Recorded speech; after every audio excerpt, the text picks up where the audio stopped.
Welcome back to the podcast. You might have been drawn in by the somewhat clickbait title of this episode. And again, this isn't anything to do with challenging the status quo just for status quo's sake. It's really about connecting with everything I've talked about on previous podcasts, written in previous blogs, that as a basketball community, I really believe that we have to reframe the notion of fundamental or even use an alternative phrase just because of how much it holds us back from really developing skillful, adaptive basketball players. So let's start with what fundamentals even are. And I want to just read a great tweet from Harjeev Singh from the Orlando Magic. And Harjeev, he shared this a year ago, and he wrote, "The issue is we have no idea what fundamentals are. This typically stems from not knowing the difference between skill and technique. Especially at the elite level, this can make the difference between more optimal practices for learning and less optimal." So if I was to speak with all the coaches in your organization and I was to ask them what are fundamentals, I can guarantee you I'd receive extremely different answers from every coach. Not only in regards to kind of the loose definition of what they are, but then the specific fundamentals given. For instance, how a player should supposedly finish, how they should pass, how they should shoot. So again, fundamentals are basically mental models that different coaches have accumulated through their past experiences, such as playing days, coaches they work with, based on what they think a skill should look like. And obviously, everything I share from an ecological perspective here at Transforming Basketball is that skills should look different and should emerge differently because every player, and obviously from an ecological perspective, what I share here at Transforming Basketball is that we need to move away from this one-size-fits-all approach to viewing skill and understanding that skill is not a technique that's applied in a context. It's something that emerges within the environment. So many times when these fundamentals, quote unquote, such as chest passing or finishing with right, left kind of overhand regular layup, the way these are taught make it very difficult for players to even use these within their environment because they never have an opportunity to use those techniques because the environment dictates what solutions are functional. So that means as a coach, it makes little sense to say, okay, this is the solution that you must use because we don't control the environment. It's unpredictable and it's ever changing. So I did a huge kind of a thread on fundamentals 2 years ago where I kind of spoke about how they're actually a limiting factor because many coaches believe that we need to kind of instill the fundamentals before players get a chance to play games. And there's this very kind of linearistic perspective that players have to have the fundamentals before they can perform more advanced skills. And again, what I would say to that is have your players just play 3-on-3 in a practice, even if they're beginners. And what you're going to see is they're going to do things and they're going to move and interact in ways which have never been taught. It's the basic kind of logic of how we move as human beings. If we believe that everything has to be taught before a player can do it, it simply makes no sense. I don't even need to bring in a research article to kind of back that up. It's not even needed. Think about when you were younger and you were playing basketball. Maybe, for me anyway, I know, but the most kind of skillful moments I had, it wasn't really even in my team practices. It was in when I was just playing at the park or playing at my school with my friends. And, sometimes that transferred definitely to games and there'd be skillful moments, but many times it was not in the practice environment because we rarely played. And I think it's a huge problem when we think that we have to teach a fundamental to develop a basis for skilled performance, because what we know through an ecological perspective is that skills emerge in a context, and we want to have this rich context from the start because that is going to impact how the skill is performed. So Merely, I just believe that we're wasting time teaching fundamentals because the way they even appear within the game itself, it's so different to how they're practiced. And, many in the basketball world have spoken about this long before me, but we really just need to consider, moving beyond this very traditional paradigm. So let's get a little bit deeper into 5 problems behind the traditional approach to teaching fundamentals. Number 1, they occur in a stable vacuum. For instance, a line drill where players dribble out, pivot, pass straight back to their opponent. It's a very closed environment. The game of basketball is an open environment. We have defenders, we have teammates, we have a time pressure, and very rarely will the defense allow the offense to unleash a pre-rehearsed technique as they wish. It will never happen, okay? So instead of practicing in a vacuum, we need to practice in an environment which resembles the game. So if, skills emerge within this environment, which is more representative, and we have defenders, the likelihood of players then becoming more successful when encountered by the same occurrence continuously throughout the game is obviously going to be more likely. Secondly, individuality. And a huge problem I have with fundamentals is we assume that every player is the same and that every player should be treated differently and that everyone learns at the same rates, which, as we know, is not true. So what is a fundamental technique for one player probably makes no sense for another. And we want players naturally to move in ways where they can express their individuality. We don't want this bland one-size-fits-all approach. And I think, a lot of coaching has been impacted by the military and this essence of drilling. That's just the theory I have. But that's the opposite to sport. It's a very different environment. It's not a case of being drilled into these highly specific movements, which we can unleash. It's a case of players being able to skillfully navigate their performance landscape. And that's a very, very different thing. Thirdly, affordances. And you would have heard about these before on the podcast.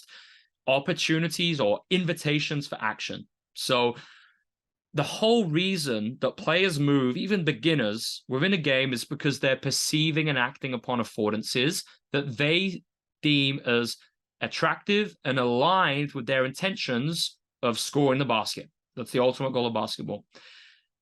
Many fundamentals, there are no authentic affordances. It's predetermined, and it's basically one affordance set by the coach where players must do it because the coach says to do it. And that's just not how the game of basketball works. We need players to become skillful at understanding what affordances, what invitations are advantageous, and maybe what affordances in particular instances may be disadvantageous. So the only way we can promote that is spending as much time as possible practicing in a representative setting. And this kind of leads into self-organization. Well, as players perceive an affordance, for instance, space, and they decide to use that space to drive with the intention of scoring a layup, they're self-organizing at the same time, during every fraction of a second during this possession.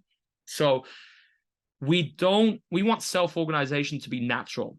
And when we suggest that in these instances, players must think about applying a pre-taught fundamental, it simply makes no sense to what we know about human movement in sport. It's actually impossible. So instead of teaching fundamentals, which actually many times go against functional self-organization, because we're basically trying to enforce a particular movement on a player, which contradicts with how they would solve the problem, let's just promote natural self-organization instead and appreciate that players are all going to solve problems in different manners.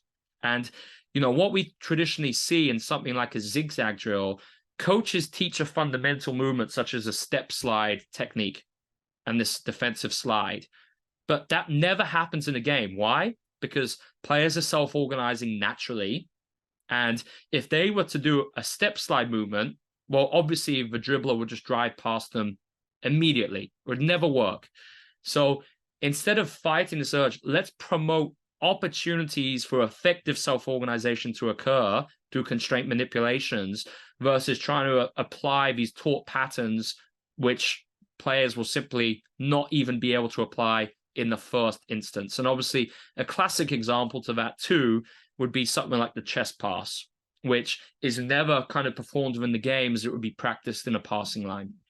And I think ultimately, the biggest problem we have with fundamentals is their lack of game transfer. And, it's no wonder because of all the 4 things I've just mentioned, because all these things are essentially missing when we approach a traditional drill-based approach, naturally the chances of players skillfully performing in the game is diminished. Whereas if we spend more time exposing them to what they actually need to be exposed to be successful, they're obviously going to become more skilled players.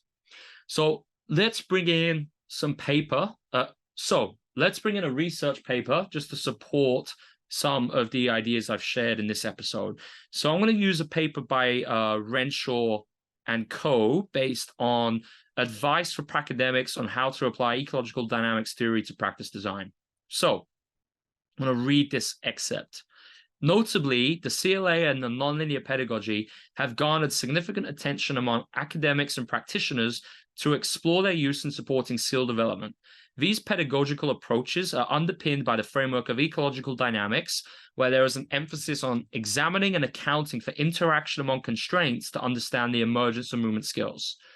Not surprisingly, such ideas are intuitive to practitioners as features of nonlinearity during learning are easily identifiable. For example, there is non-proportional change in movement behaviors as a response to practice, for instance, sudden drops or leaps in performance. There are multiple ways of moving to achieve this.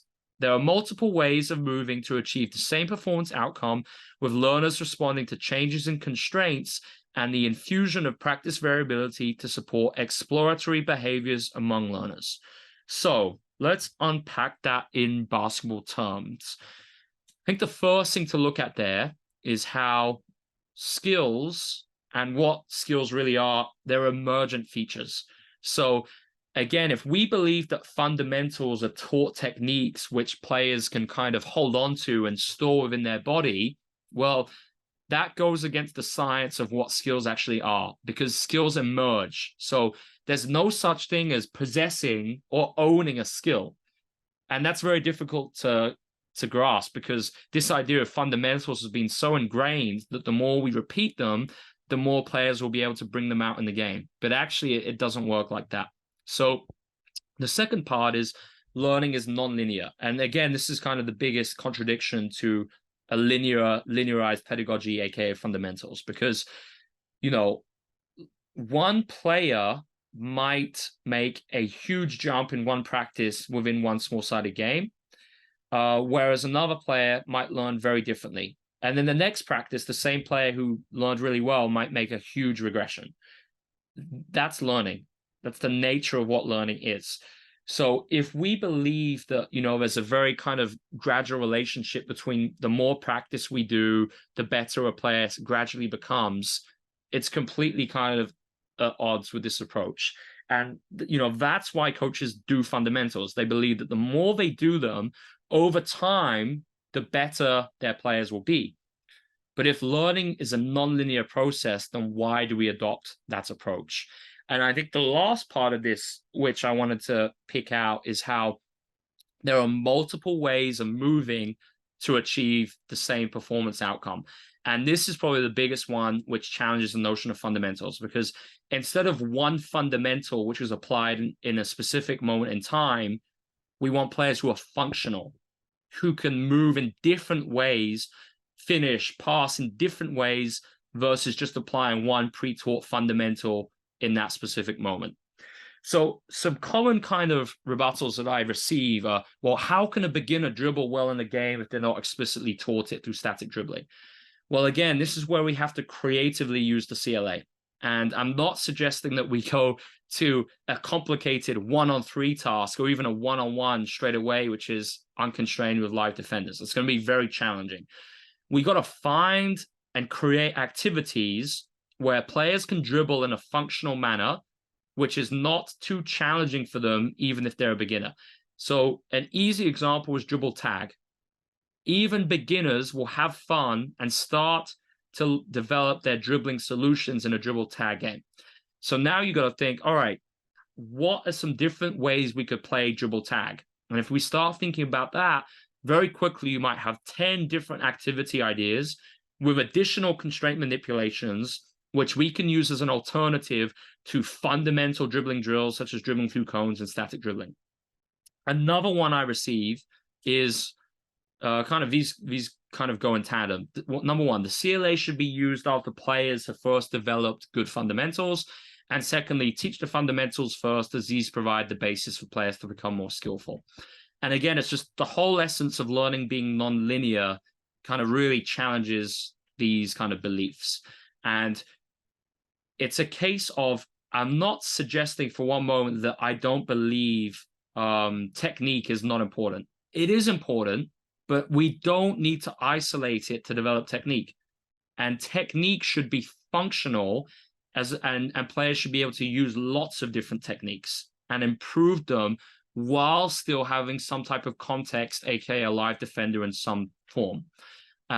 So all it requires as a coach us to be more creative. If we believe that players need good fundamentals, then we're never going to think differently and force ourselves to design activities where even kind of beginner like players can solve problems, self-organize, and have success. So, the biggest thing I would say is find ways to manipulate constraints where beginners can do it, and it's not going to look perfect. We got to be comfortable with it, but where beginners can still do it at a reasonable level of success in a manner that will be somewhat functional within the performance environment.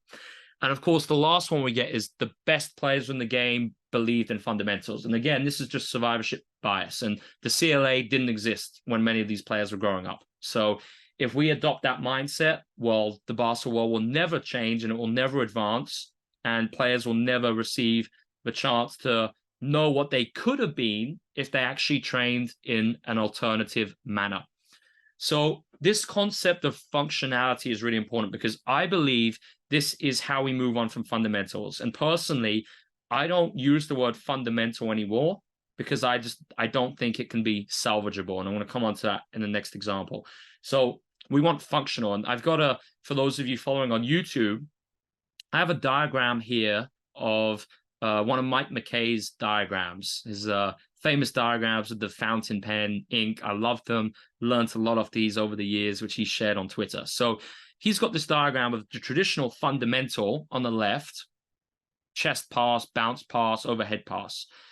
Then on the right, he's got future of the game. And what he's showing is a player passing in loads of different ways, at different heights, different velocities, from different parts of their body, at different speeds, etc.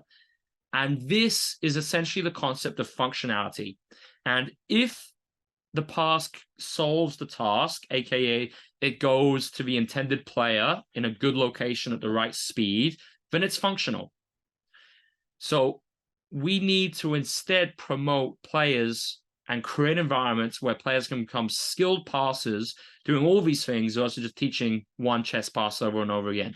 So you can apply this concept to every part of basketball. So main takeaway here is let's start as a basketball community. Let's use the word functional instead of fundamental and think about how we can develop functionality in finishing, shooting, how we play defense, and everything else. So to finish this podcast, there's a great paper by Duarte Araujo and Keith Davids talking about what exactly is acquired during skill acquisition. And this is where it's actually a misleading term because skill acquisition arose during the days of information processing, which was the dominant theory at the time. And if we believe that skills are things which are acquired, such as fundamentals, then we obviously are not viewing skills from the perspective of something that emerges and something that is an adaptive functional relationship between the organism and its environment, as written by Araujo and Davids in this paper. So they suggested that skill acquisition has been biased by an organismic asymmetry. So what this means is, really looking at skills as being these internal states which are acquired after lots of deliberate practice and rote repetition.